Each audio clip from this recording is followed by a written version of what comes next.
Muy buenas tardes, muy buenas noches para las personas que nos siguen desde los diferentes países de América y en especial España y Argentina y Alemania. Mi nombre es Armando Requena, soy fundador y director general de Requena Consultores, con más de 4 décadas de experiencia en planificación financiera a través de seguros de vida y salud internacional garantizada. Requena Consultores le da la más cordial bienvenida y agradecimiento al doctor Julio Ginás, o Ginás exactamente. El doctor Ginás posee un posgrado o grados en trauma, cuidados intensivos e imágenes y es a su vez director del Centro Médico Bávaro en la República Dominicana. Bienvenido, Julio, el tiempo es todo tuyo. Muchas gracias.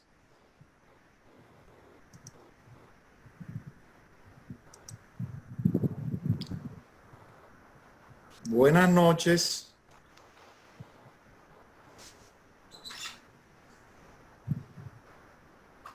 Ok.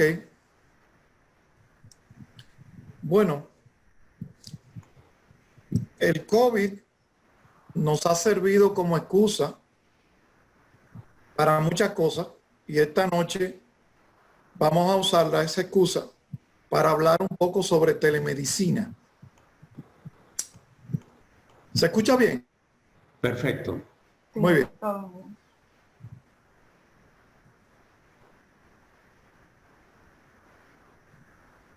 Aunque se trate de un evento médico de otra naturaleza, es interesante que en el Evangelio de Lucas podemos encontrar este texto del episodio del siervo del centurión, Jesús, donde el centurión deposita toda su confianza en Jesús para que su siervo sea curado. Y el versículo número 10 del capítulo 7 de Lucas dice que al regresar a la casa, los que habían sido enviados hallaron sano al siervo que había estado enfermo. Interesante que Lucas, quien está reportando el suceso, es médico también.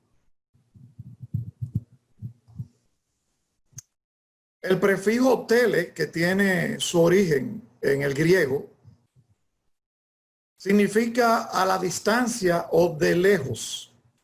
Y podemos encontrarlo acompañado de muchísimas palabras, como televisión, como teléfono, otras palabras que son un poco más esotéricas, como telequinesis o telepatía. O otras palabras como telencéfalo, que es un término de biología evolucionista, apela al desarrollo del cerebro y al desarrollo de los lóbulos frontales, donde radica el juicio crítico, la capacidad de abstracción y la inteligencia. Justamente es esa inteligencia la que nos lleva esta noche a abordar un asunto tan sofisticado como lo que es la informática médica o la medicina informática. Todos estos términos que ustedes pueden ver en pantalla, e-salud o e-health en inglés, telemedicina, telehealth, se usa de manera indiferenciada y eso no está mal, pero es bueno precisar que muchos de estos conceptos están contenidos unos en otros. El término de e-salud es un término que tiene un origen en el marketing y es sinónimo de informática médica. El término de telesalud o telehealth, que se refiere al uso de ese recurso de informática médica, pero a la distancia. Incluye no solamente la consulta, sino lo que es la teleeducación, lo que es el intercambio de los registros electrónicos médicos, y telemedicina es un término que se reserva más propiamente para el evento de la consulta médica.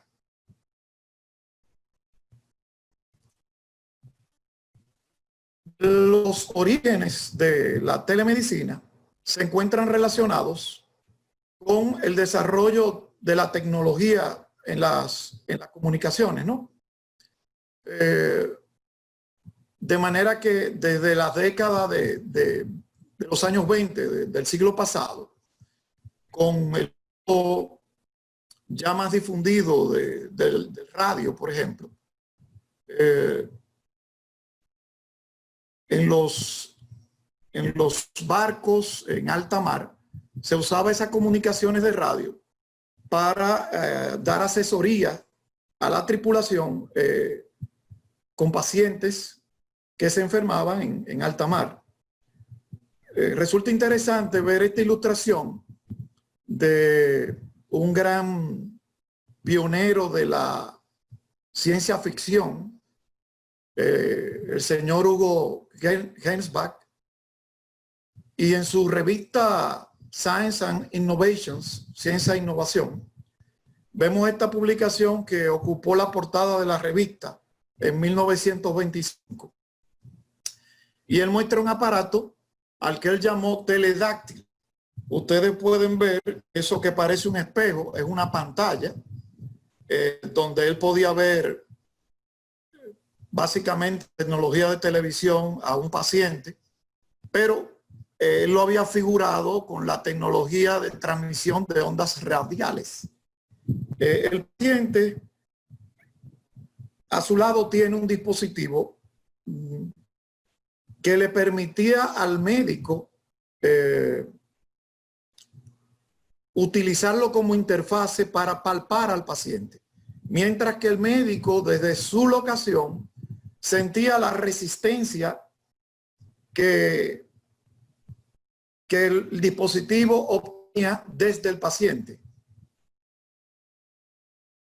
Y la verdad es que resulta tremendamente predictivo o profético, digamos, esa visión que tuvo ese pionero de la ciencia ficción. De todas maneras, en los años subsecuentes, la medicina continuó desarrollándose en los años 40, 50, pero de manera muy precaria. Ya con el avance de la tecnología, de la televisión, etcétera, en la década de los 60, la Universidad de Nebraska empezó a usar un circuito cerrado de televisión para la enseñanza de psiquiatría y de neurología. En esa misma década, años más tarde, desde la universidad se ofrecían consultas a un hospital que se encontraba a 180 kilómetros de distancia para pacientes psiquiátricos. Y bueno, es que la psiquiatría siempre estuvo ligada a la telemedicina por aquello de que se fundamenta en el análisis del flujo del pensamiento, que está tan conectado al lenguaje, y que en la concepción de la medicina especializada, pues no hace falta auscultar al paciente o hacer un examen físico.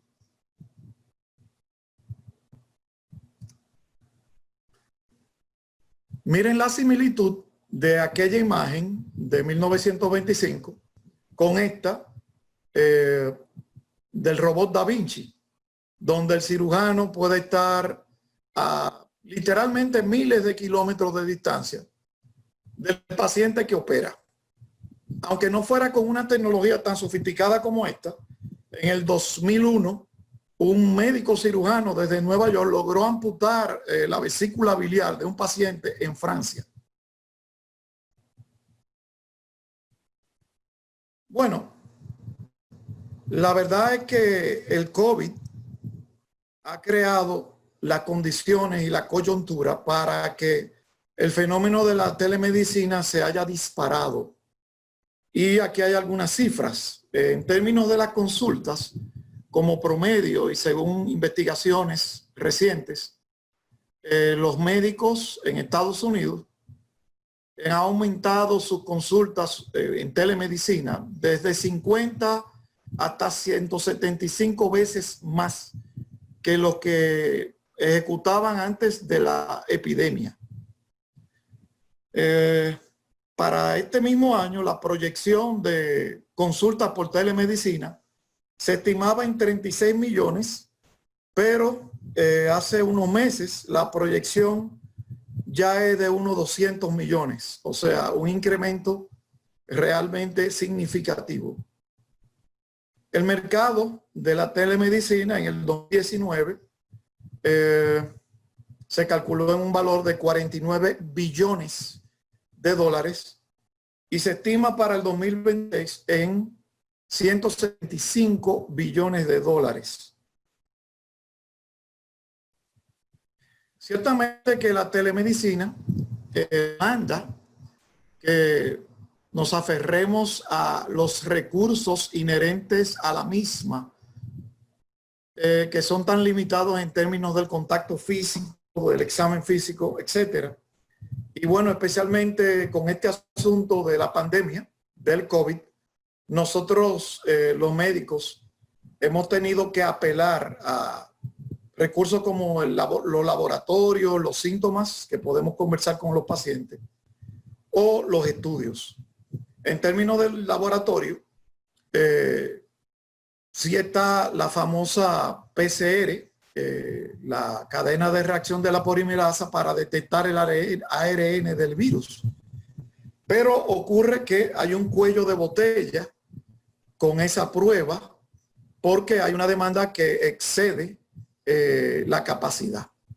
Entonces, realizamos hemograma porque nos puede hablar en caso de linfopenia, o sea, una cantidad, un recuento de leucocitos muy bajo. Nos puede hablar de un pronóstico de gravedad, así como otros valores como el dímero D, la ferritina, la LDH y la PCR de alta sensibilidad, que es un marcador de inflamación, aunque inespecífico. Sin embargo, se observa que todos los marcadores están elevados en los pacientes que tienen un mal pronóstico de COVID-19. Con los síntomas, es interesante que un estudio de la Universidad del Sur de California pudo, haciendo una revisión de hospitales, sobre todo en China, obtener datos de más de 55,000 pacientes. Y ahí he puesto en el orden de la aparición más frecuente de los síntomas, en base a esos 55,000 pacientes y más, cómo van apareciendo los síntomas en esta enfermedad. Encontrando que la fiebre comúnmente es el primer síntoma, luego la tos, luego las mialgias, que son los dolores musculares, las náuseas o los vómitos, y por último la diarrea. Sin embargo, probablemente al momento que se evaluaron esos datos, no se le daba tanta importancia a los síntomas que son no patoneumónicos, pero sí muy peculiares del COVID-19, que son la anosmia y la ageusia, que se refieren a la falta de olfato o a la disminución del gusto.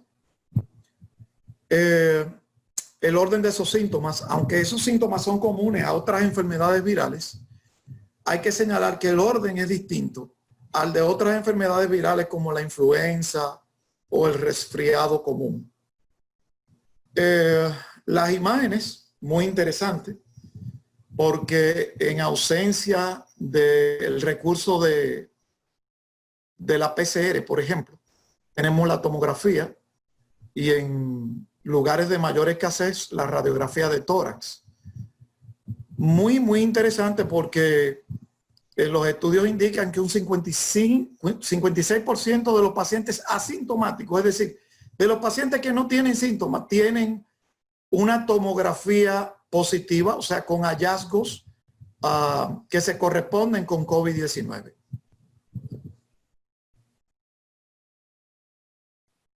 En los Estados Unidos, la telemedicina ha sufrido grandes cambios con este asunto de la pandemia. Por ejemplo, es significativo ver que el Medicare en esta situación actual paga ya la misma tarifa por la consulta presencial que por la consulta de telemedicina, que anteriormente se estimaba que ameritaba un pago mucho menor. Había legislación en algunos estados de que un paciente, previo a tener una consulta de telemedicina con un médico, debía haber establecido una relación mediante al menos una visita presencial al médico. Y eso en los estados donde se registraba como norma fue eliminado.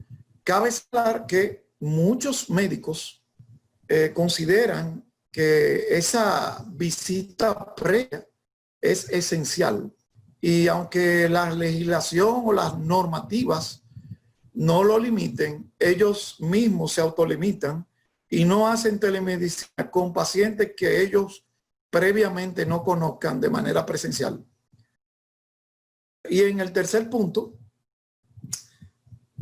vemos el cambio muy importante, donde se ha permitido que médicos que tenían licencia exclusiva para ejercer en un estado, haciendo telemedicina, pueden atender a un paciente que se encuentre en otro estado. Esta publicación la encontré en el portal de la Asociación Americana de Medicina. Y habían otros puntos, pero relevantes y que me llamaron la atención estos.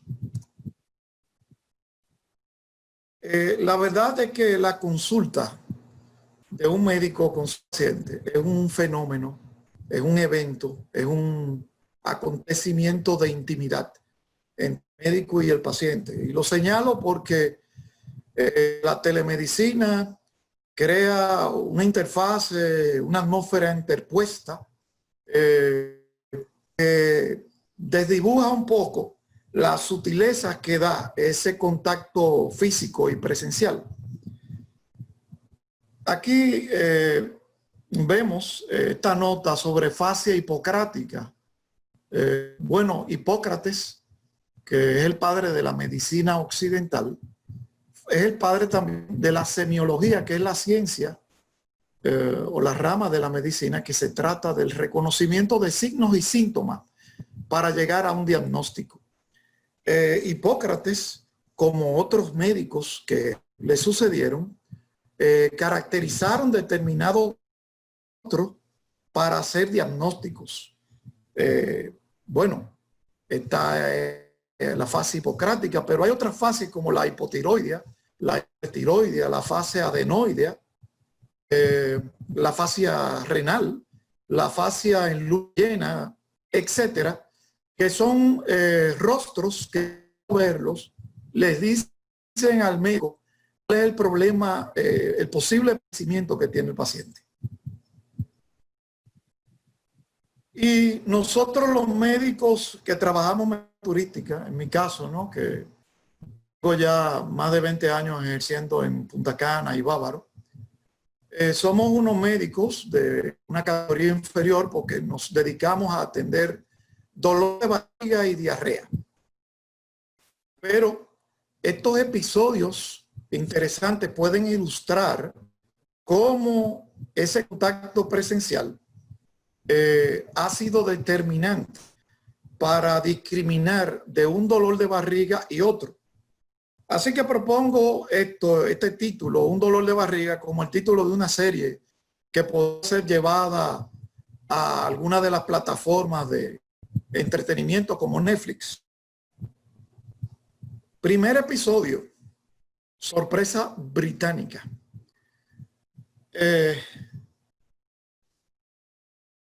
El doctor Irán de Olio, un colega, que se encontraba de servicio en el centro médico Bávaro.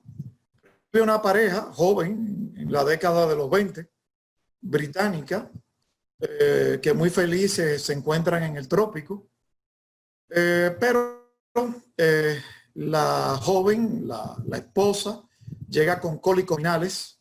El doctor observa que se trata de una paciente obesa y al palparla, examinarla en la camilla, nota contracciones importantes en su vientre, y cuando la ausculta para buscar de repente hiperperistaltismo por la indigestión que probablemente tenga, encuentra sorpresivamente algo que nosotros llamamos foco fetal, con un foco fetal muy saludable de 170 latidos por minuto, un embarazo. Los cólicos de la paciente se correspondían con 3 contracciones en 10 minutos, que es una indicación de labor de parto. Así que cuando el doctor de Olio, que no logró identificar que su paciente obesa, mirándola, estaba embarazada, le preguntó qué tiempo de embarazo tenía, la pareja se miró impresionada mutuamente y se quejaron amargamente de esa calumnia que levantaba el doctor de Olio porque el paciente no estaba embarazada. Pero era inevitable, ineludible para el doctor de Olio la frecuencia cardíaca del bebé que estaba dentro. Esta paciente obesa con trastornos hormonales no veía con regularidad su menstruación, así que la ausencia que tuvo para ella no fue una gran sorpresa. Eso aunado a un fenómeno que se llama pseudomenstruación del embarazo. Ellos se sintieron muy felices cuando el doctor los refirió a un hospital, a obstetricia, porque creyeron que allí iban a recibir otro diagnóstico, pero horas más tarde la paciente felizmente tuvo un parto autóxico normal, natural, y un bebé sano y feliz. En el episodio 2, gastritis mortal, recibo en nuestro pequeño centro un paciente en la década de sus 30, creo, si mal no recuerdo español, con una gastritis presumiblemente porque había ingerido alcohol. Bueno, al palpar al paciente, su epigastrio, su dolor no se modifica, es permanente, pero el rostro del paciente, hablando de las facies, ¿verdad?, que el maestro Hipócrates nos enseñó, me indicaba que algo más alarmante pasaba. Así pudimos confirmar, mediante un electrocardiograma, que el paciente tenía un infarto de cara diafragmática, de cara inferior, y que pues recibió tratamiento de inmediato. Así que el paciente no perdió su vida. Ciertamente se encontraba en una situación de gran riesgo. Y en el episodio 3, no soy atleta. Recibimos allí una pareja que se había pasado de comida en el buffet, ese método de buffet que es tan maravilloso para el hacinamiento, ¿verdad? Y que se presta tanto para las indigestiones y para las intoxicaciones alimentarias. Bueno, la paciente llega con cólicos importantes, con diarrea abundante, con un poco de náuseas y de vómitos. Ya refería molestia en la garganta que podría ser justificado con los vómitos que había tenido. Cuando vemos los signos vitales de la paciente está bradicárdica, es decir, que tiene los latidos cardíacos en 52 latidos por minuto. Pero bueno, hay pacientes que hacen deportes muy demandantes desde el punto de vista aeróbico y esos pacientes tienen una eficiencia cardiorrespiratoria notoria y de manera natural son bradicárdicos, o sea, tienen una frecuencia cardíaca baja. Así que le pregunté si realizaba deporte porque era una persona que se veía en forma, pero ella respondió que no era atleta. En la visión física, encuentro en su pantorrilla izquierda que su piel está un poco irritada y le pregunto qué le pasa.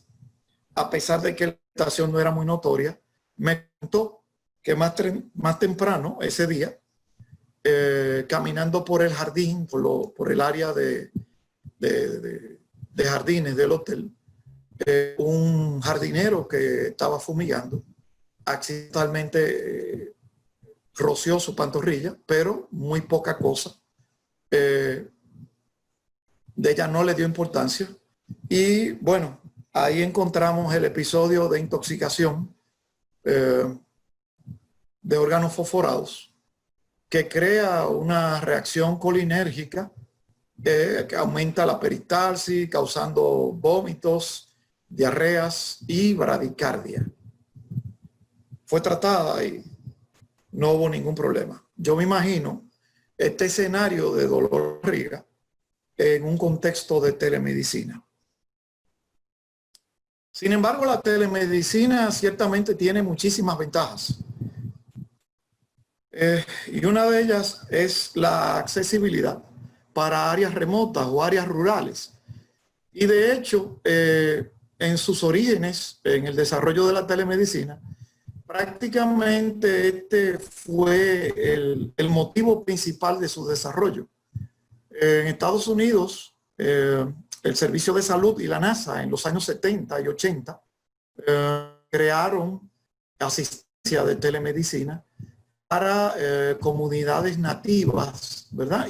Indígenas, en lugares apartados de Estados Unidos, incluyendo Alaska, usando la tecnología satelital. Y bueno, hoy en día se sigue usando en países como India, etcétera, etcétera. La telemedicina también evita contagios e infecciones nosocomiales. Es el caso de la pandemia que actualmente estamos sufriendo, donde se disminuye el riesgo de contagio accediendo a este servicio. Y muy importante además el asunto de las infecciones nosocomiales, porque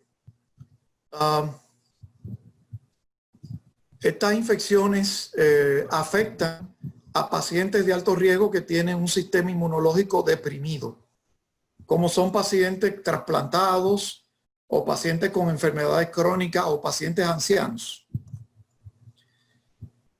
Favorece a pacientes con movilidad limitada, no solamente refiriéndose a pacientes con discapacidades, sino también a pacientes de edad avanzada, que movilizarlos crea, además de una gran dificultad, situación de tremendo para ellos. Visitas a emergencias. En un estudio reciente se pudo constatar que las visitas de emergencia mediante el servicio de telemedicina podrían reducirse hasta en un 30%. Mantiene al paciente en el sistema de salud.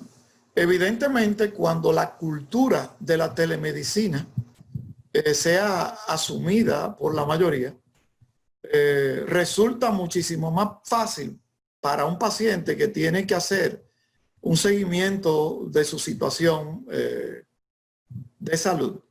Resulta muchísimo más fácil que el paciente lo haga desde su casa que trasladándose a la oficina del médico, al consultorio. Ofrece la ventaja de ahorro en la infraestructura, el transporte y el tiempo. Bueno, en la infraestructura está claro porque el médico y el paciente podrían estar en sus respectivos hogares y ya nos ahorramos ahí el hospital o la clínica, por ejemplo. Y de transporte y tiempo, pues está más que claramente sobreentendido.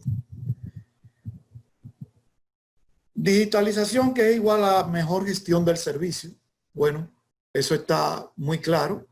Si disponemos de el récord de los pacientes, las imágenes y todo lo demás, las citas en un banco, en una aplicación digital, el acceso es inmediato y eso eficientiza los procesos. Una mayor disponibilidad para las consultas presenciales. El hecho de que se realicen más consultas por telemedicina, evidentemente, va a crear un mayor espacio para pacientes que sí requieran el beneficio de la consulta presencial.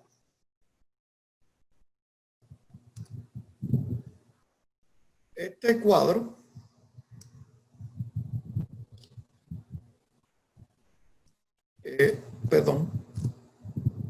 este cuadro analiza un poco la dinámica en diferentes escenarios del médico y el paciente.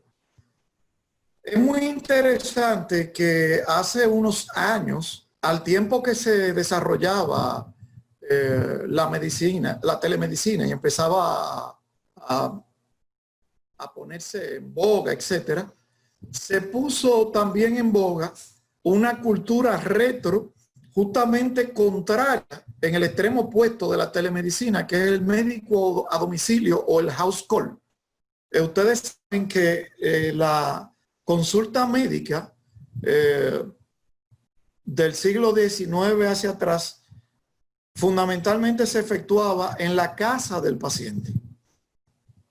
Y hace 10 años hacia acá, pues en muchísimos países de Estados Unidos, Europa, etcétera, empezó a asumirse también esa visión, esa aproximación al paciente.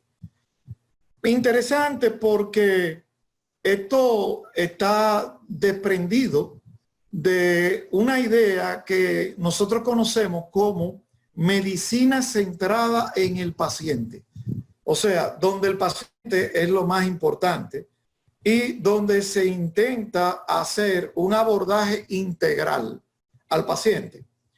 Bueno, ese gesto de la visita médica va de manera correlacionada con ese intento.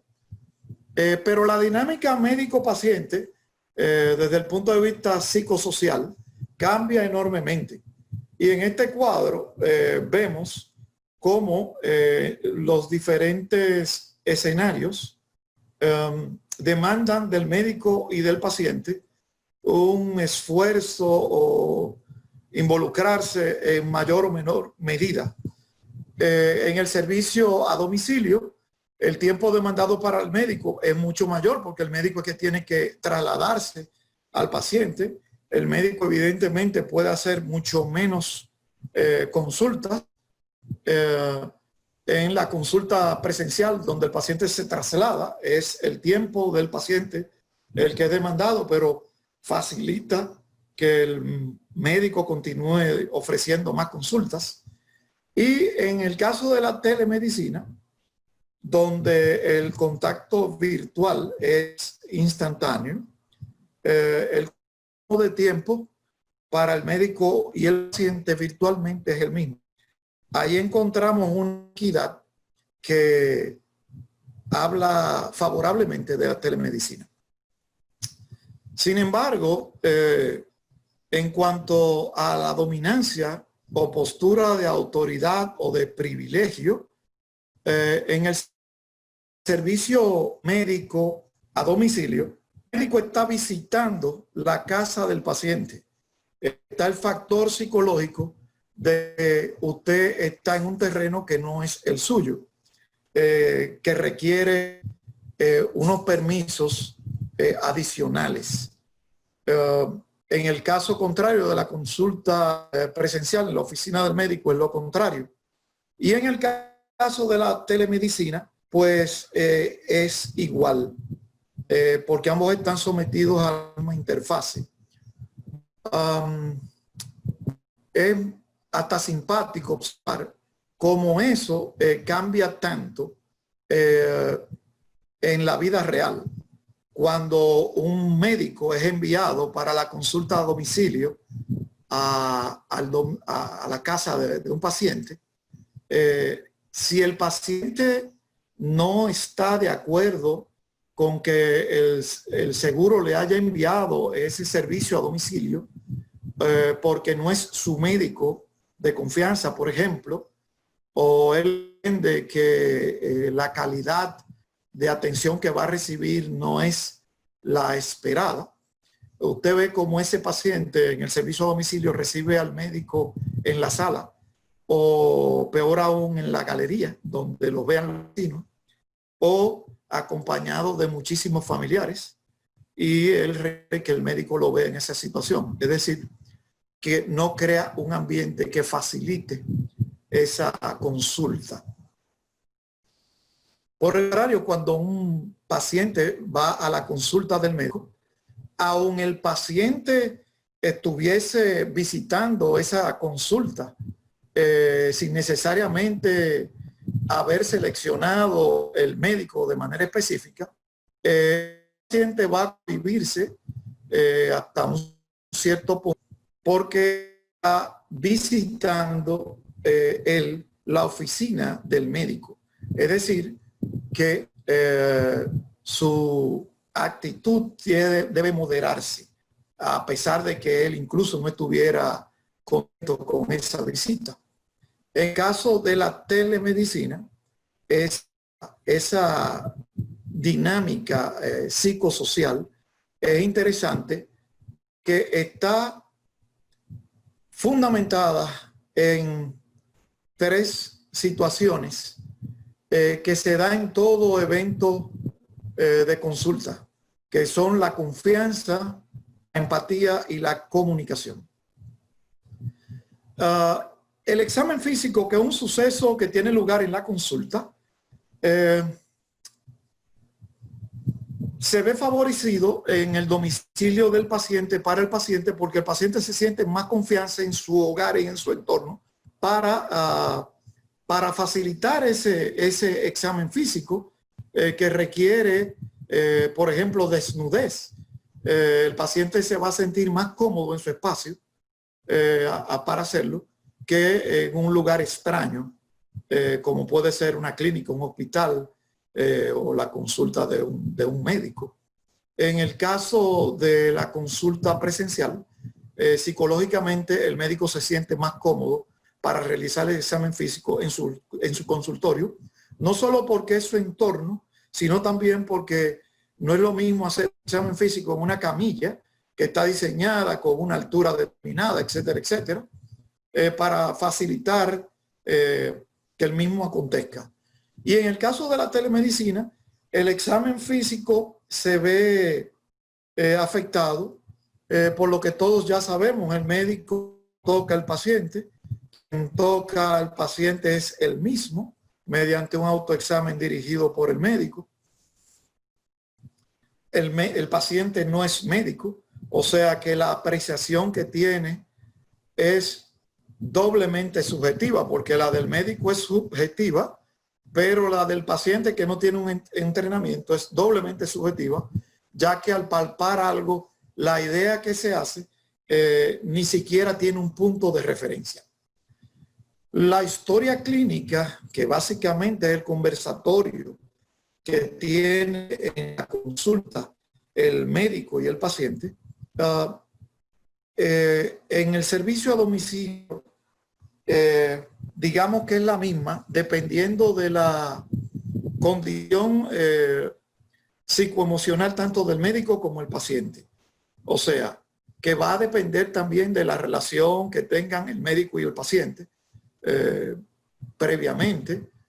De manera que la historia clínica, que el médico sabe que es una responsabilidad extraer la mayor cantidad de información, no debería cambiar en el servicio a domicilio, el house call, y en la consulta presencial.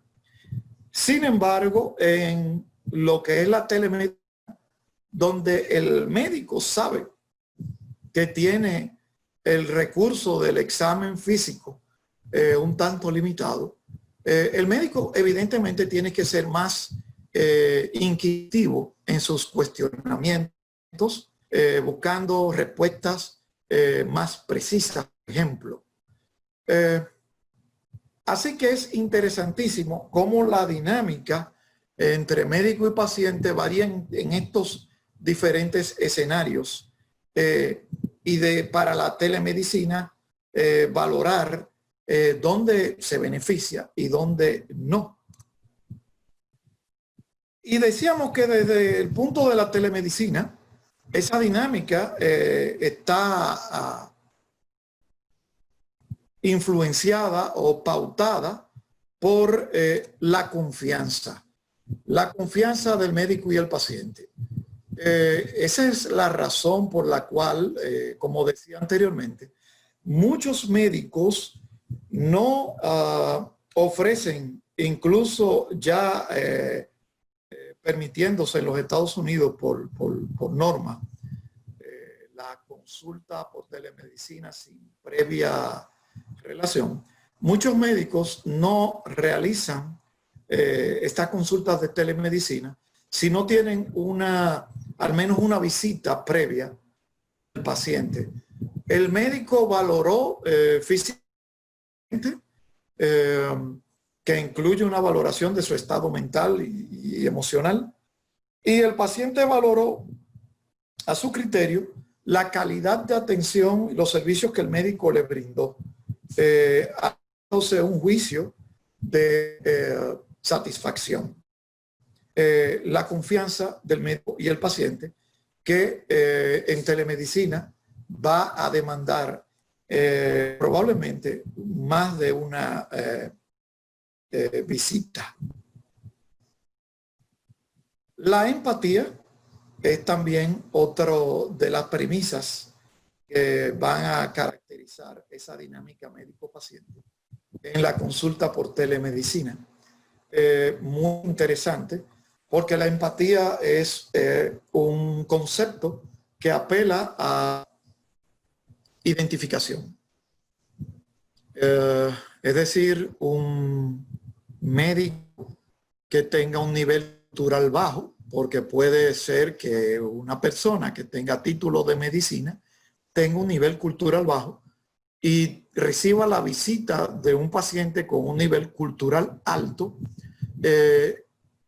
difícilmente se logre concretar el fenómeno empático, porque el paciente va a entender que ese médico no tiene el nivel para atenderlo y el médico puede percibir que ese paciente lo rechaza.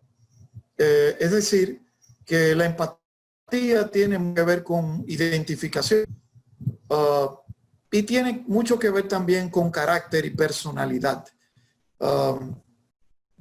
Nosotros los médicos en el círculo profesional sabemos que normalmente el especialista más capacitado no es siempre, y yo diría que en la inmensa mayoría de veces, el especialista con el conocimiento erudito más enjundioso no es el más exitoso con sus pacientes desde el punto de vista socioeconómico. Porque en las diferentes especialidades sabemos que muchísimos genios, ¿verdad?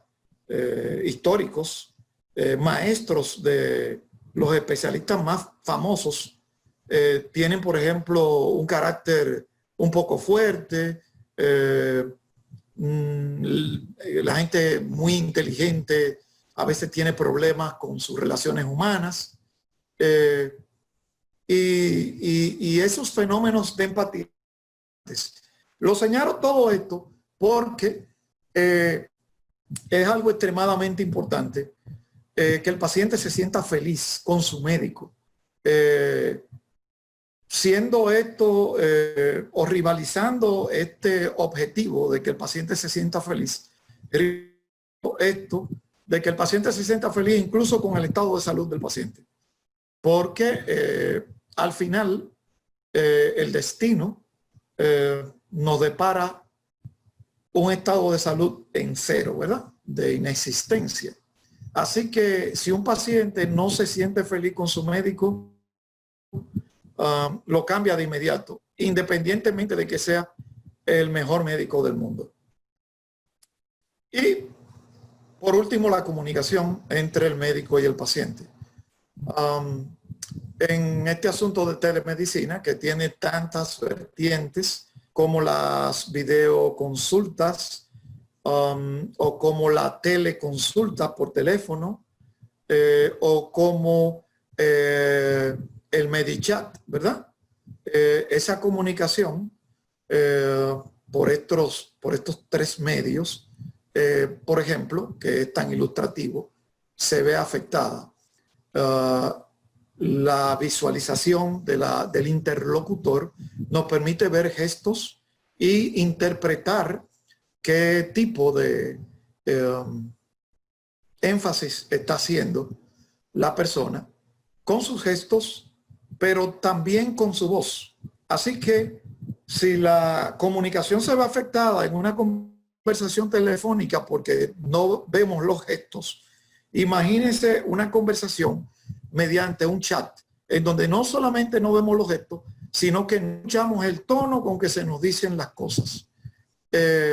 Y ciertamente que un médico, para realizar una prescripción médica donde está su firma, debe tener una relación previa con el paciente para poder hacer una prescripción en una consulta telefónica. Y yo diría que por chat, yo diría que difícilmente un médico se atreva a realizar una prescripción por chat. La telemedicina y la seguridad. Este tema, igual que la telemedicina y la ética, son básicamente el mismo que para la medicina en términos generales. Porque la telemedicina apela simplemente a un medio, pero la telemedicina sigue siendo telemedicina. La telepediatría sigue siendo telepediatría. El tele-ICU, que es cuidados intensivos a distancia, sigue siendo cuidados intensivos. Solamente se trata del intermedio tecnológico. Sí, telemedicina y seguridad tiene la misma premisa que medicina y seguridad. Primum non nocere, una expresión latina que dice primero no hacer daño, que se atribuye a Hipócrates. Primero no hacer daño. El médico tiene que estar muy consciente de eso, pero no solamente de manera pasiva, sino de manera activa. Es decir, que el médico tiene que desarrollar los mecanismos para evitar hacer daño. Y uno de ellos, por ejemplo, es crear una serie de pasos que le permitan al médico realizar una consulta eficiente y no una cosa que no tenga nada que ver con consulta médica. Un ejemplo de esto, para que se entienda que telemedicina y medicina es lo mismo, es el paciente que va al médico y el médico le miró la cara, no palpó, no tomó sus signos vitales, hizo un diagnóstico y una prescripción, una receta. Esos médicos deberían dedicarse a la telemedicina, pero además sin ningún accesorio que facilite esa consulta. Eso es algo que desdeña lo que es la ética y la seguridad. Primero, no hacer daño. Así que el médico de manera activa tiene que tomarlo en cuenta. El doctor Macquarie de la Universidad de Johns Hopkins, haciendo un comentario sobre una publicación que realizó, dice que la gente muere por errores en el diagnóstico, sobredosis de medicamentos, cuidados fragmentados, problemas de comunicación o complicaciones evitables. Cuidados fragmentados, muy interesante, se refiere a la medicina especializada, a que usted fue al otorrinolaringólogo y como él es otorrinolaringólogo, auscultó pulmones. O a que usted fue al endocrinólogo y como él es endocrinólogo, no hizo una revisión de su piel. O que usted fue al neurólogo y como él es neurólogo, no revisó sus oídos. Eso es lo que se llama cuidados fragmentados, que ponen en riesgo al paciente.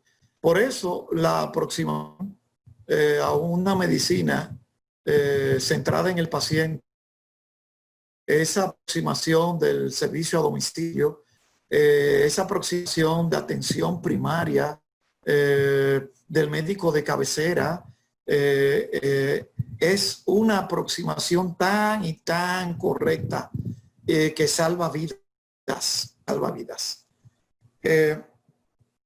El artículo que dio origen a esas declaraciones del doctor Mac es este artículo que se publicó en el British Medical Journal en el 2016. Señores, artículo que causó muchísima controversia en la comunidad médica sobre todo, y donde ustedes pueden ver que se registraba en la revisión exhaustiva que hizo el doctor y sus colegas, que la causa de muerte número 1 era las enfermedades cardiovasculares, ¿verdad? La segunda causa de muerte, el cáncer, y la tercera causa de muerte, oh sorpresa, el error médico. Desplazando como tercera causa de muerte a los problemas respiratorios. Ahí pone COPD, que se refiere en español a EPOC, a la enfermedad pulmonar obstructiva crónica, pero en general refiriéndose a los problemas respiratorios crónicos. El error médico. Ocurre que ese error médico, ellos tuvieron que clasificarlo porque evidentemente en la clasificación nacional de enfermedades y en los códigos de cuidados de salud y mucho menos en el llenado de certificados de defunciones, el código de error médico existe. Así que ellos tuvieron que, en esa misión, hacer esa investigación y detectar esa tercera causa de muerte. Hay un documental que hizo, si no me equivoco, CNN, no lo recuerdo, que se llama 25 errores médicos empoderando al paciente o algo así. Se los recomiendo y estamos hablando de errores médicos en el primer mundo. De todas maneras, quiero decirle que el error médico más común no tiene que ver nada con extravagancias como las que ustedes pueden ver en este documental, sino con cosas más sutiles relativas a la polifarmacia, a médicos y pacientes que piensan que la salud depende de los medicamentos. Y no es así. La salud depende de un estilo de vida correcto. Pero ese es otro tema. Continuamos. Ustedes saben que en Estados Unidos se hace una medicina, no una telemedicina, sino una medicina un poco defensiva respecto a aquellos que la ejecutan, porque existe el gran temor a las demandas que están a la orden del día en ese país y que hay personas que evidentemente se dedican a ejercer demandas de manera deportiva. Y, por ejemplo, en uno de los sites de las compañías, de las plataformas que dan este servicio de telemedicina, hacen un listado, por ejemplo, de cuáles patologías o cuáles condiciones podrían ser atendidas por telemedicina. Aquí está, creo que me pasé al siguiente. Ok, ahí está. Por telemedicina, las alergias, los dolores de artritis, el asma, la bronquitis, los resfriados, la gripe, la diarrea. La diarrea, pero ya vimos lo que puede ser un dolor de barriga, ¿verdad? La hipertensión no severa, lógicamente. Estamos hablando de seguimiento de pacientes, no de urgencias hipertensivas. Las picaduras de insectos, la faringitis, la conjuntivitis, las erupciones, las infecciones respiratorias, la sinusitis, otras infecciones del ámbito otorrinolaringológico. Lo puse entre paréntesis porque ese diagnóstico por telemedicina va a requerir accesorios extras que están perfectamente en uso en el mercado actual. Las inflamaciones de la piel, incluyendo infecciones de la piel, la celulitis, el dolor de garganta, los esguinces, las torceduras, las infecciones urinarias, las lesiones deportivas, los vómitos, la salud mental, que es inherente el uso de telemedicina a salud mental.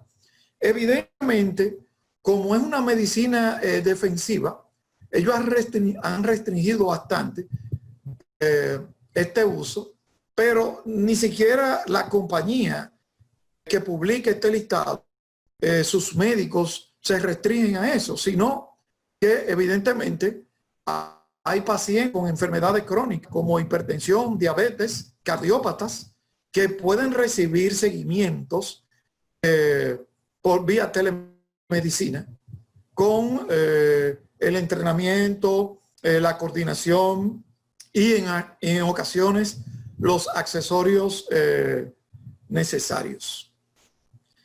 Este es otro listado de otras de las compañías donde se puede observar las condiciones que no deberían ser tratadas en telemedicina. Evidentemente, las condiciones que implícitamente son una emergencia médica no deben ser atendidas por telemedicina, como las convulsiones, el dolor de pecho. Sin embargo, cabe acotar que la inmensa mayoría del dolor de pecho no se deben a un infarto, por ejemplo, del miocardio, sino que se deben a una costocondritis. No todos los pacientes tienen la misma cultura médica, el mismo conocimiento, la misma educación, y hay quienes eventualmente podrían, por experiencia también, vislumbrar que su dolor de pecho no es un ataque cardíaco. Bueno, el dolor por una costocondritis es mucho más frecuente que el dolor que se produce por un infarto, entre otros dolores como una neuritis intercostal, etc. Evidentemente, síntomas que sugieran un accidente cerebrovascular, ¿verdad? El paciente pierde el habla, pierde la movilidad de los miembros, etc. Un paciente que tenga dificultad respiratoria clara,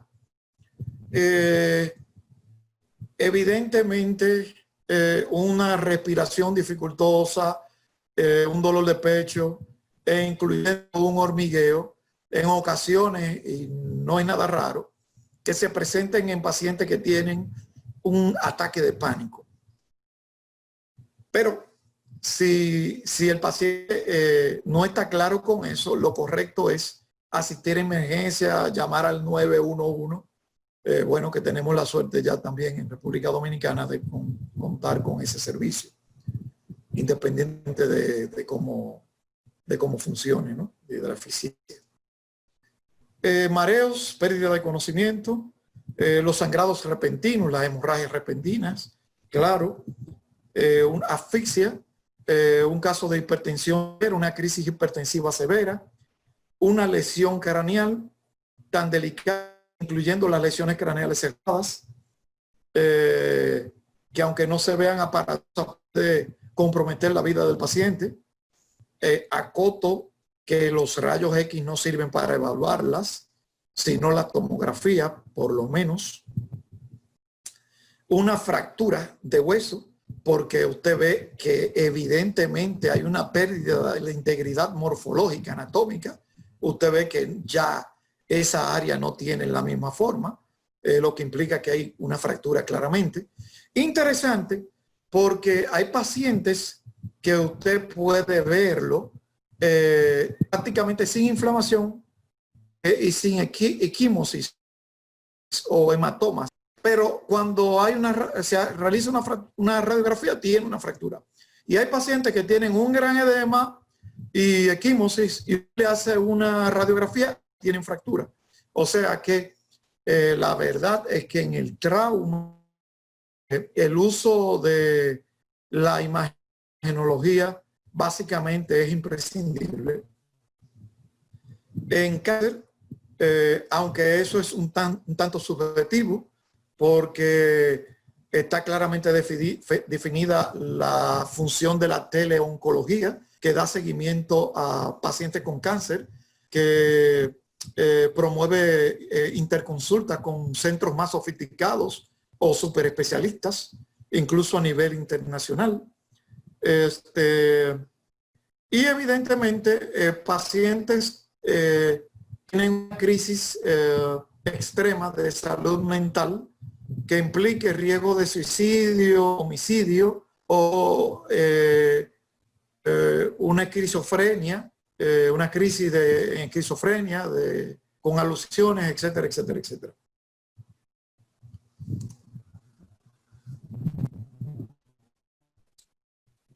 La telemedicina, como hablamos, si sigue un estricto régimen de datos, una especie de checklist, puede hacer o realizar una buena telemedicina, como se hace en una consulta, con los mismos elementos, tomando una buena nota del motivo de la visita, o sea, la queja principal, de lo que le pasa en el momento al paciente, cómo inició, etcétera, etcétera. Evidentemente, los signos y los síntomas asociados al problema actual, la historia médica pasada, que incluye la quirúrgica, etcétera, etcétera, los hábitos tóxicos,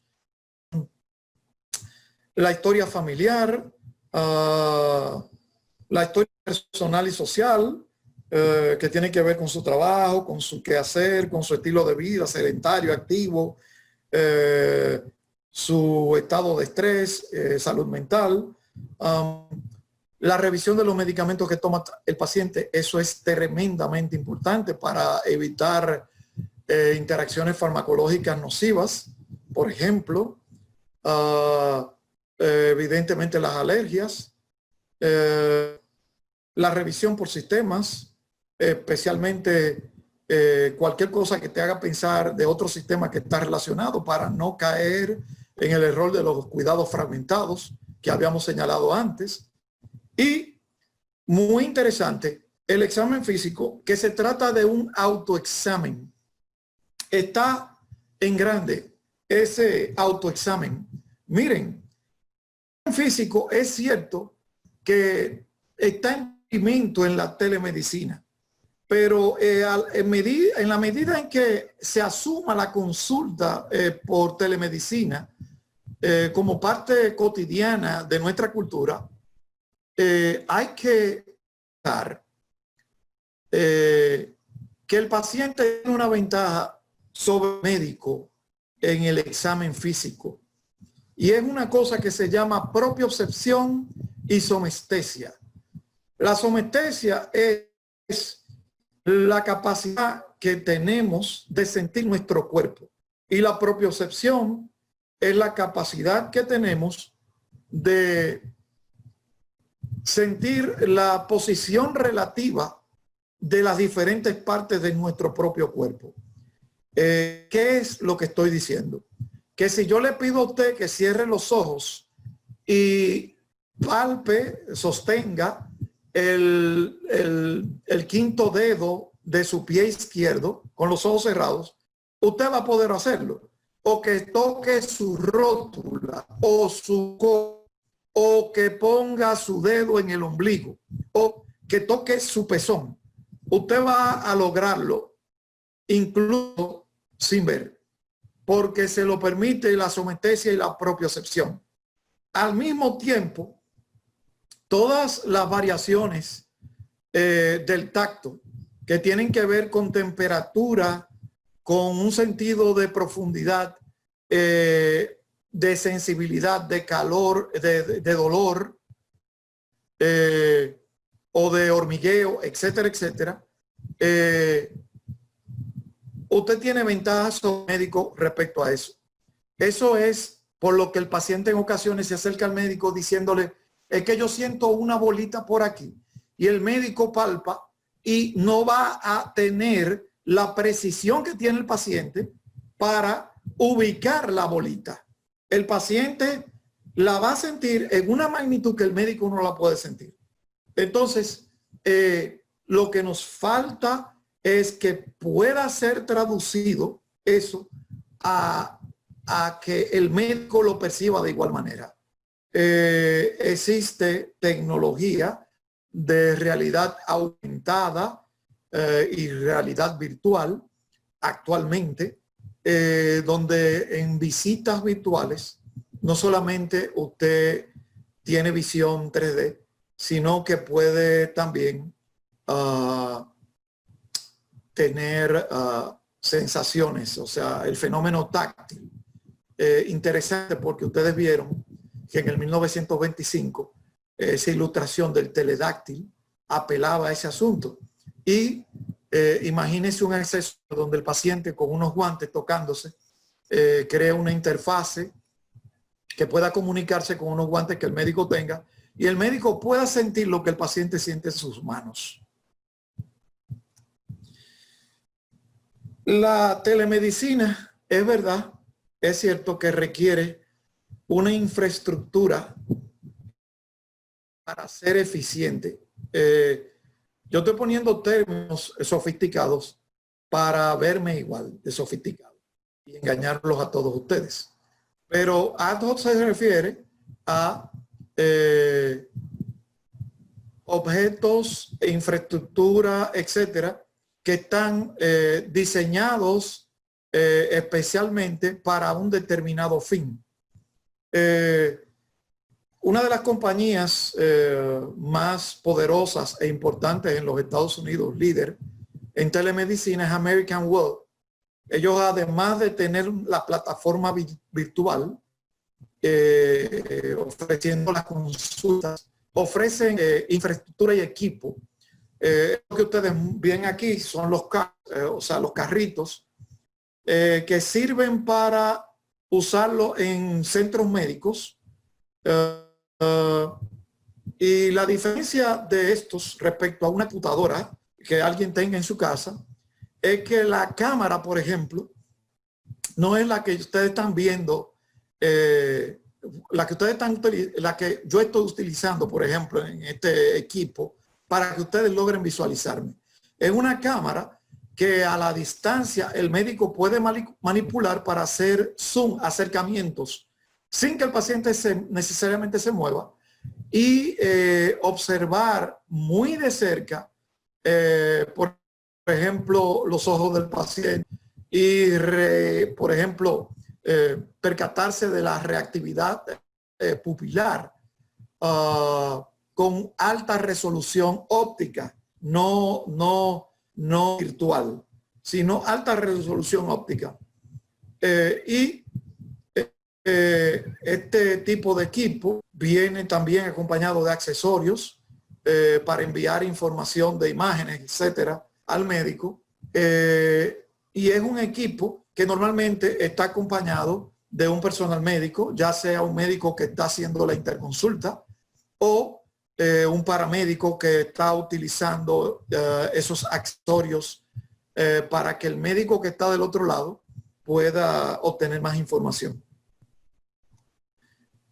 Por ejemplo, en los accesorios, aquí ustedes ven lo que nosotros conocemos como un set de diagnóstico común y corriente, que ustedes saben que tiene un cambio para usarse diferentes objetivos, para usarse como otoscopio, es decir, para ver el oído, para usarse como oftalmoscopio, es decir, para ver los ojos.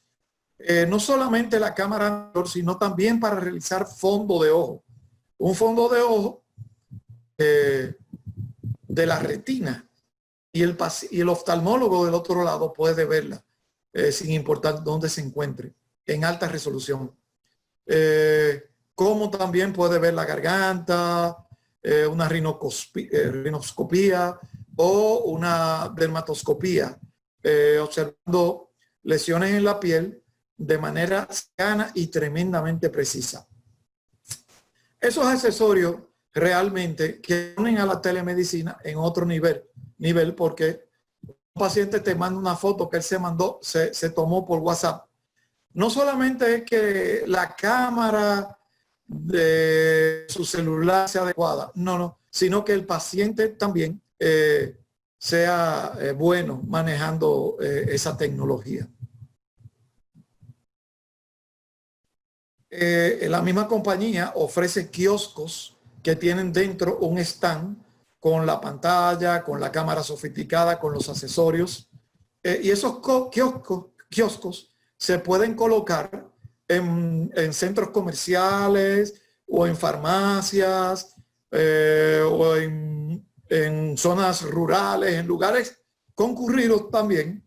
Y ahí se puede ofrecer esos servicios de telemedicina. Algo tremendamente importante y llamativo a las empresas que ofrecemos estos servicios de asistencia. Ese es un stand que tiene la pantalla, tiene los accesorios, tiene un teléfono para que el médico y el paciente tengan una conversación más privada, porque virtualmente la compañía Amwell puede también facilitar el stand sin necesidad de facilitar el kiosco, porque, por ejemplo, esa farmacia tiene un cuarto o un área separada, privada, donde puede usar el stand y ofrecer estos servicios de telemedicina. Ahora vamos a ver un video, no importa que no haya sonido, donde ustedes pueden observar hasta esta compañía que se llama TytoCare. Esta compañía ofrece accesorios para que los pacientes en su casa puedan enviarle al médico información con calidad médica. ¿Ves? Esos accesorios se pueden usar para la auscultación cardíaca y también para la auscultación pulmonar. Tienen comunicación encriptada con plataformas específicas, el equipo, o sea, viene con software integrado. Ahí ven que además de que tiene una cámara de alta resolución, puede enviar temperatura, la ocultación cardíaca, la peristalsia, ocultación abdominal. Y el médico entonces recibe toda esa data. Es un equipo que puede usar toda la familia no es un equipo personalizado y por una inversión no es nada extraordinaria para los estándares norteamericanos. Un hogar puede hacerse de este equipo y tener una telemedicina como se merece, o más adecuada. Ahí pueden ver algunos ejemplos de la madre que envía la otoscopía, etcétera, etcétera, a su médico. Puede ser en vivo o puede ser en diferido. Es decir, lo que se llama telemedicina sincronizada o asincrónica, que es diferida. O sea, que se envían los datos luego. Y sobre los mismos el médico y el paciente tienen una conversación. Eso es importante en los casos en que el ancho de banda de Internet no sea el mejor. La verdad es que la telemedicina se observa con un futuro muy, muy promisorio. Sí es cierto que la tecnología, con todos estos componentes que tiene, que se vienen desarrollando en biotecnología, la inteligencia artificial, los microsensores, la inteligencia el Internet de las cosas, el deep learning, las tecnologías inalámbricas, la tecnología nano, la robótica, toda esa tecnología confluye en la posibilidad de una telemedicina mucho más avanzada en el futuro. Pero yo creo que con la velocidad del crecimiento de esta telemedicina,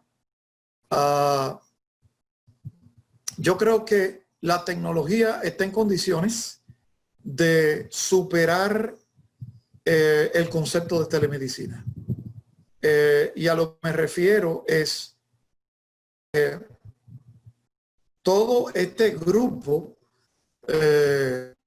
de tecnologías pueden favorecer la personalización y la descentralización del fenómeno médico mediante la innovación, mediante la minutarización, la descentralización y, por último, la personalización. Es decir, el fenómeno de autodiagnóstico. Todas estas tecnologías, aunque parezca increíble, por el momento hacen que la telemedicina use a las mismas como un medio y el médico finalmente hace el diagnóstico y las prescripciones. Pero con los avances en inteligencia artificial y todos los esfuerzos que se hacen hoy en día en tecnología para el cuidado de salud, donde ya hay asistentes para el diagnóstico, software de asistencia diagnóstica, etcétera, etcétera. Y todas estas tecnologías de machine learning, etcétera. Yo creo que el futuro va a culminar en un autodiagnóstico. Así es como pasamos de ese concepto de observar al paciente en términos presenciales, ese concepto de la fascia hipocrática, termina con este concepto de Smart Mirror o Medical Mirror o espejo diagnóstico, donde el paciente recibirá sus signos vitales, su estado actual, incluyendo su estado emocional, diagnóstico de patologías, sugerencias de estilo de vida e incluso prescripción médica. Así que dejo que hagan las preguntas que quieran. Creo que Katy ya se encarga de esta parte. Muchas gracias, doctor Julio. Bueno, tenemos varias preguntas por aquí. La pregunta número 1, ¿cuáles son los accesorios necesarios o idóneos para realizar la telemedicina? Bueno, sobre la base de lo que existe hoy en día, es simplemente una computadora con sonido y cámara. Es lo que ambas partes necesitan. Y es como la mayoría, les informo, la mayor parte de la telemedicina se está ejecutando en los actuales momentos, incluyendo en países desarrollados. Pero con el advenimiento de las asistencias, de las compañías de seguro, incursionando en el sector, entonces sí se están usando plataformas especializadas, infraestructura especializada para un poco disminuir la brecha que hay entre la telemedicina y la medicina presencial. Por eso es este tipo de accesorios de cámara con zoom óptico controlada por el médico para tener una mejor visualización. Estos accesorios que permiten hacer otoscopía, que permiten ocultar al paciente de manera cardíaca, pulmonar, abdominal, etcétera, etcétera. Esos accesorios de verdad que son ineludibles en el futuro. Hay una tecnología que se llama nHealth, que tiene que ver con aplicaciones de salud en el móvil, en el celular. La mayoría que tenemos celulares inteligentes, pues pueden verlo. Celulares que toman la frecuencia cardíaca, que bajo varios parámetros pueden decir cuál es tu nivel de estrés, oximetría, etcétera, etcétera. Y esa tecnología va a ir mejorando en un futuro. Mira, de hecho, y nota al margen, nosotros mismos en la consulta personal, en presencial, a veces preferimos usar el celular porque tenemos un otoscopio análogo común y corriente, o un set diagnóstico análogo, y usamos el celular para hacer una faringoscopía, porque nos permite realizar una foto de la faringe con una imagen de bastante calidad y luego ampliarla, etcétera, etcétera, etcétera. Wow, es muy interesante. Sí. Bueno, aquí hay otra pregunta. Me dicen, ¿cree usted que la telemedicina pueda quedarse en nuestro país después del COVID? Mira, la pregunta es muy específica. Dice en nuestro país. Yo creo que las medicinas están en el mundo después del COVID. Nuestros países, una de las cosas por las que no logramos zafarnos de nuestra condición de desarrollo es porque tenemos una visión de seguidores. No es necesario tener una visión de seguidores. Nosotros siempre hacemos lo que hace el más grande. Y yo creo que no es necesario. O sea, yo creo que hay que esperar que en Alemania incluyan la telemedicina, que de hecho ya lo hacen, la telemedicina en la atención primaria, para que eso sea una política estatal, por ejemplo. Yo creo que llegó y se va a quedar porque además en Estados Unidos, y nosotros seguimos las directrices de organismos internacionales como el CDC, como la Organización Mundial de la Salud, etcétera, etcétera. Yo creo que sí, que llegó y va a quedarse. Muchas gracias. Dice, buenas noches, excelente iniciativa. ¿Qué expectativa tiene usted de la utilización de la telemedicina en República Dominicana? ¿Cuánto más crecerá? Sí.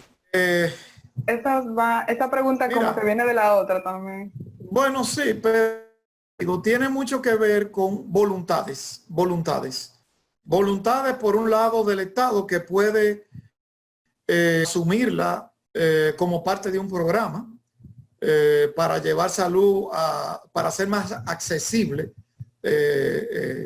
la salud a la población, y iniciativas que vengan desde el emprendedorismo y del sector privado, como la compañía de asistencia, etcétera, etcétera. Gracias. Bueno, la próxima pregunta.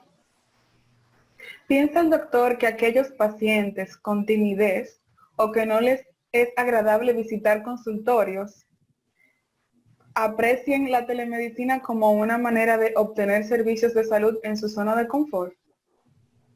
Para los pacientes, mira, para los pacientes que tienen eso como un pero, la visita, pues sí. Ahora, para los pacientes que simplemente no les gusta ir al médico porque no les gusta esa situación, ¿verdad? Por ejemplo, es muy común en los masculinos, ¿verdad? La mujer es más dada a las revisiones periódicas, etcétera, etcétera. Nosotros los hombres hay una tendencia a hacer un poco más de cuidado con darle seguimiento a la salud. Yo creo que esa tendencia cultural no tiene que ver con medicina, ¿de acuerdo? O sea, con telemedicina. O sea que yo creo que lo que hay que fomentar en este caso es educación para el seguimiento de la salud con el médico. De acuerdo. Bien. Doctor, me preguntan por acá que cómo pueden contactarlo para invitarle a alguna conferencia o para comunicarse con usted y todo eso. Bueno, pueden buscar en las redes Centro Médico Caribe. Ahí pueden buscar el correo electrónico, pueden escribir ahí.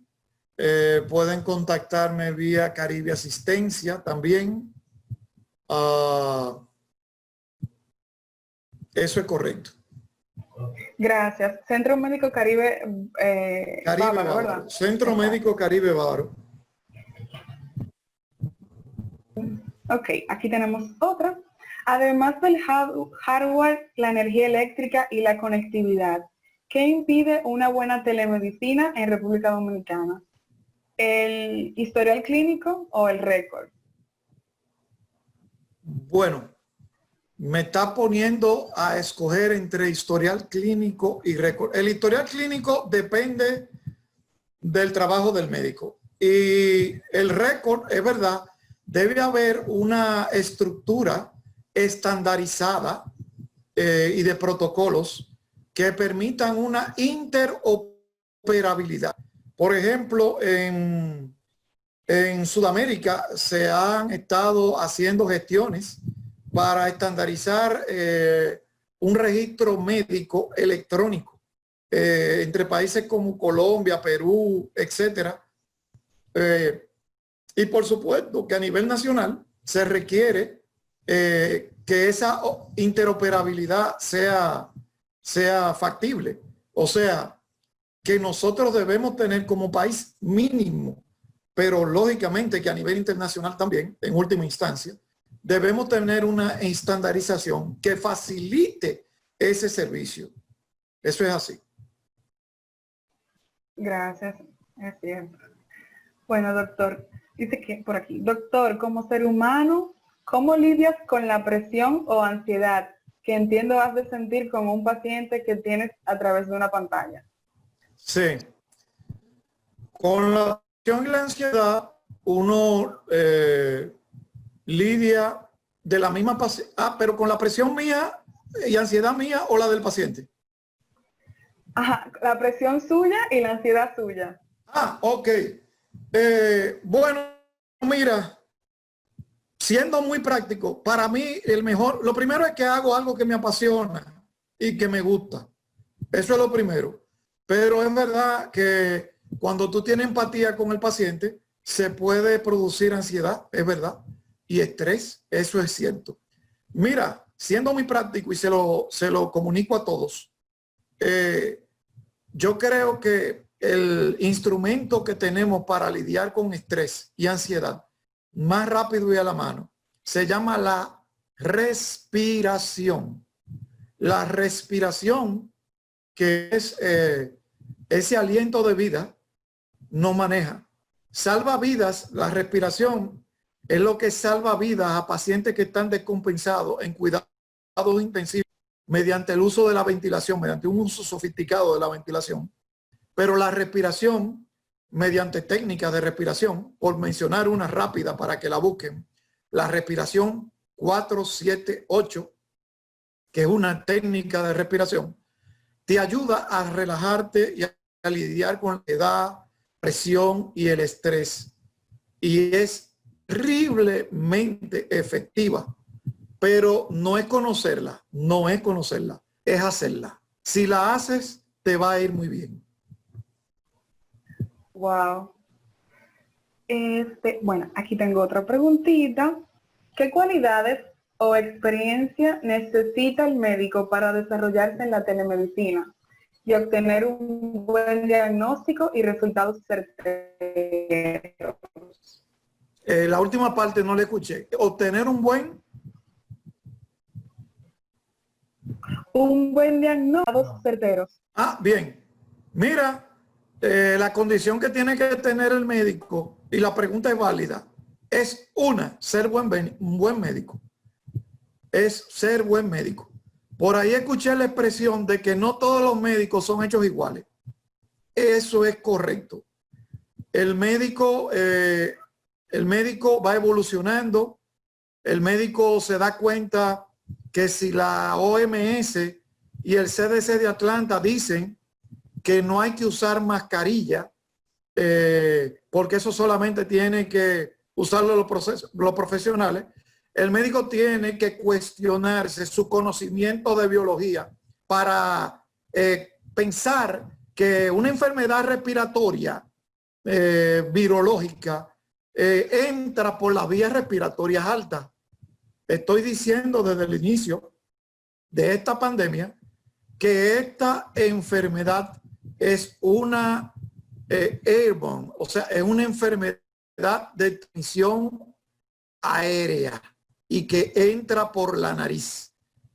Lo que quiero decirte es que procures un médico preferiblemente experimentado y que entienda lo que hace. Gracias. Bueno, en cuanto al COVID, con la información al día de hoy, ¿cuándo considera que no tendremos COVID en el país, Estados Unidos y en el mundo? Mira, como la mayoría de las enfermedades infecciosas, se desarrolla inmunidad. Ese tema de inmunidad crea mucha confusión porque no solamente la inmunidad es mediada por anticuerpos, muy importante. Esa inmunidad de anticuerpos es la que los médicos buscan cuando ponen una vacuna y quieren probarla. Buscan si el paciente desarrolló anticuerpos o no. Pero también hay inmunidad citológica. Hay pacientes que desarrollan una inmunidad predominantemente citológica, aunque no tengan una titulación de anticuerpos elevada, y no significa por eso que no son inmunes. A los médicos y a los organismos internacionales les da miedo decir que sí se desarrolla inmunidad. ¿Cuál es la situación? ¿Cuánto tiempo va a durar esta inmunidad? No sabemos cuánto tiempo va a durar.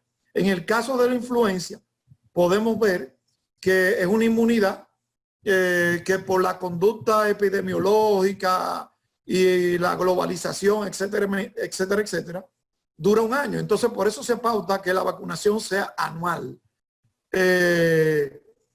Pero, señores, positivo, sí hay inmunidad, que es lo que buscan. La prueba de anticuerpos es lo que buscan los investigadores cuando ponen la vacuna.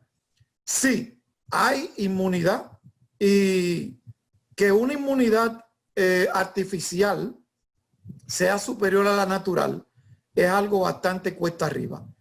¿En qué tiempo? Se requiere un gran número de pacientes, de personas que hayan padecido COVID, para que sirvan de barreras a los otros componentes de la población. Vamos aumentando poco a poco y en la medida en que yo voy trabajando, yo veo cuando hacemos una especie de encuesta de anticuerpos que ese porcentaje va aumentando sustancial, de manera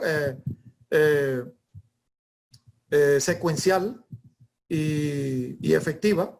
O sea que sí, vamos rumbo a eso, pero hay que tomar medidas para que eso sea posible.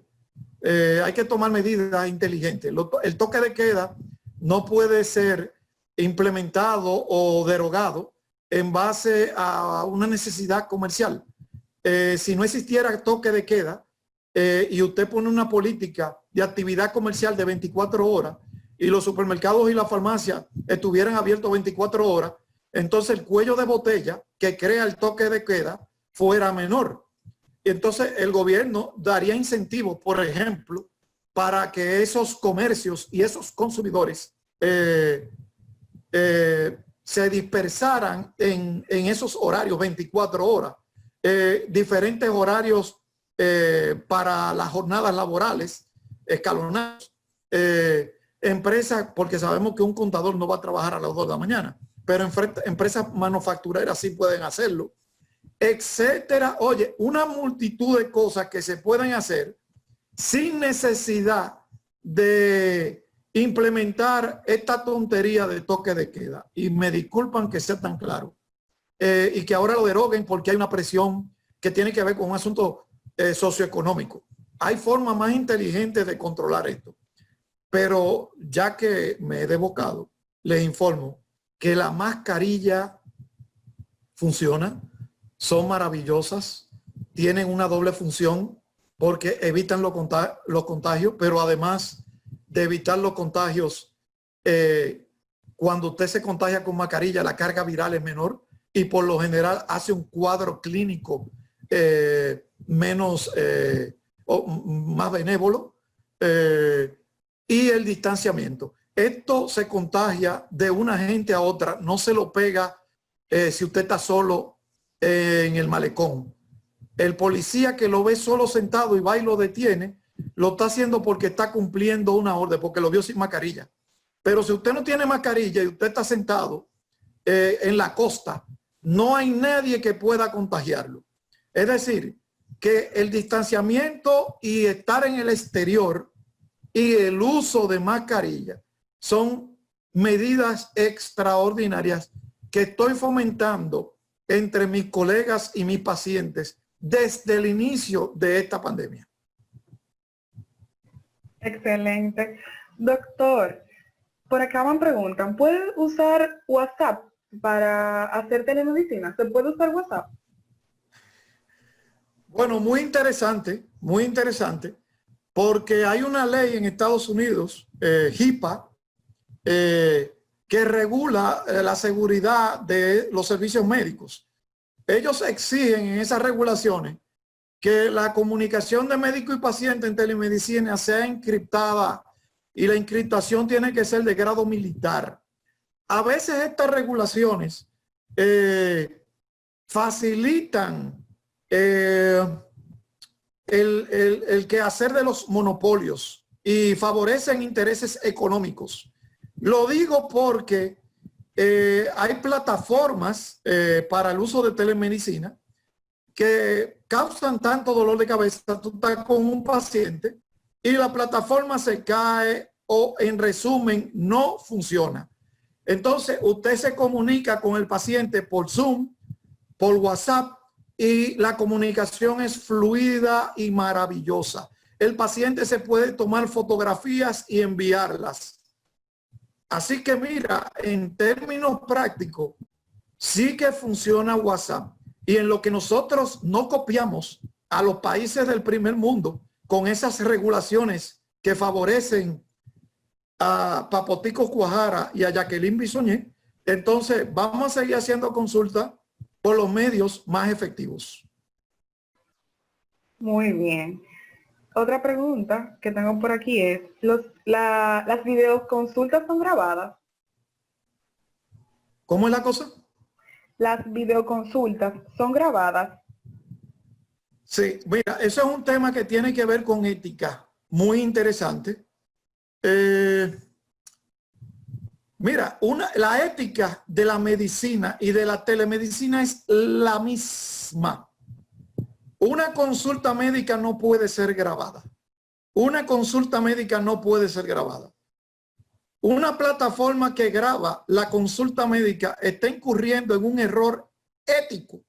Pero además, cuando tú le dices a un paciente que él tiene que dar permiso porque van a grabar la consulta, cuando el paciente accede es porque es de una generación nativa digital que consiguió su primera novia por WhatsApp. ¿Tú me estás entendiendo? O sea, cuando alguien le dice que se va a desnudar y va a ser grabado, señores, es que es una cosa de sentido común. No funciona. La telemedicina que ofrece eso como un recurso, sí permite que tú hagas un screen capture, una foto o un pequeño video, pero con fines de registro clínico. Con fines de registro clínico, no con fines de registro legal. ¿Entiendes?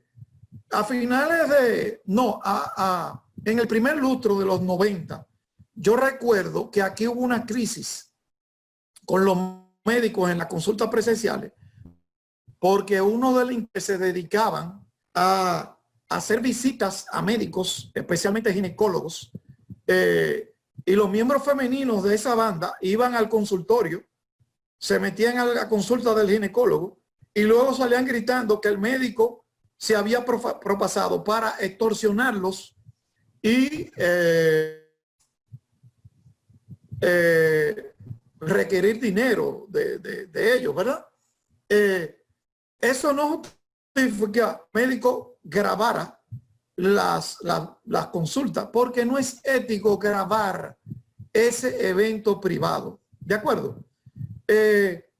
Una alternativa es el personal testigo, una enfermera, o sea, el papel de una enfermera, que es tan importante, sigue teniendo una función importante con la interacción del médico y el paciente, porque puedes, como si fuera una secretaria, ¿verdad? Puede servir de desahogo entre el médico y el paciente para que el paciente le diga a la enfermera o a la secretaria cosas que el médico, me refiero a la persona que pauta la consulta, etcétera, etcétera.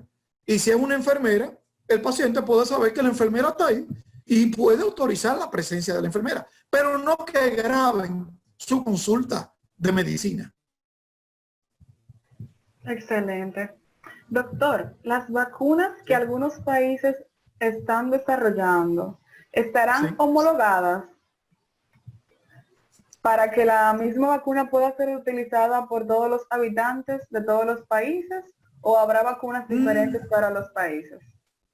Bueno, eso es una pregunta que ver con burocracia, y la burocracia que es necesaria porque tiene aspectos organizativos que tienen que le dan un valor operativo.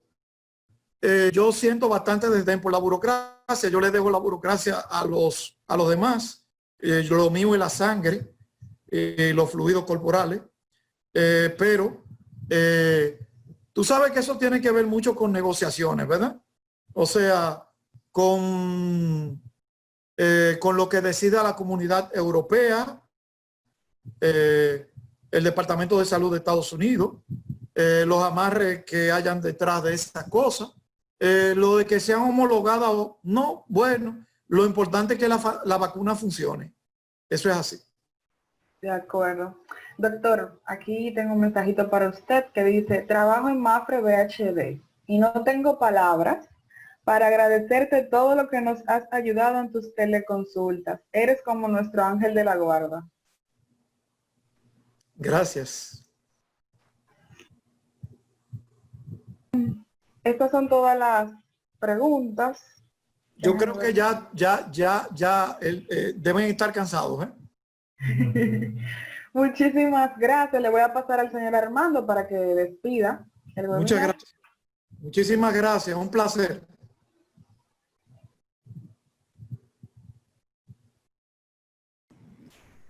¿Se me escucha?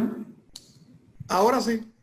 Ok, Julio, definitivamente no estamos cansados. Ha sido tan jovial y tan directo y esa parte de humor que le pusiste a los últimos términos nos encantó.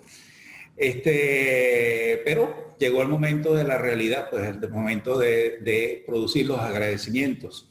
Sí. Requena Consultores expresa su gratitud al doctor Julio Ginás por su excelente conversatorio y desde ya ponemos a su disposición nuestra red para recibirlo en una nueva oportunidad.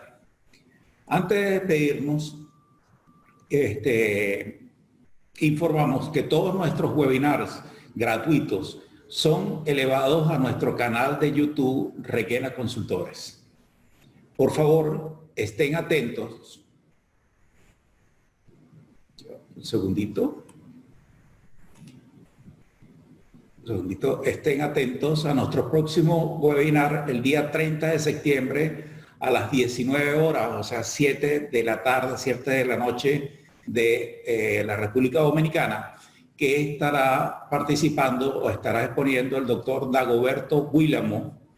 El doctor Dagoberto Guílamo va a llevar adelante el tema el impacto de la cuarentena por COVID en la salud física y mental de los adultos mayores. Entonces, los invitamos a todos. Recuerden que solamente tienen que accesar a través de nuestra página de internet. Todos nuestros webinars son completamente gratuitos y también. Y la hora es bastante cómoda para todos. Entonces no me queda otra cosa sino decirles buenas noches a todos y muchísimas gracias por la confianza. Adiós. Chao, Julio. Gracias. Bye, bye. Gracias. Bye, muchas gracias.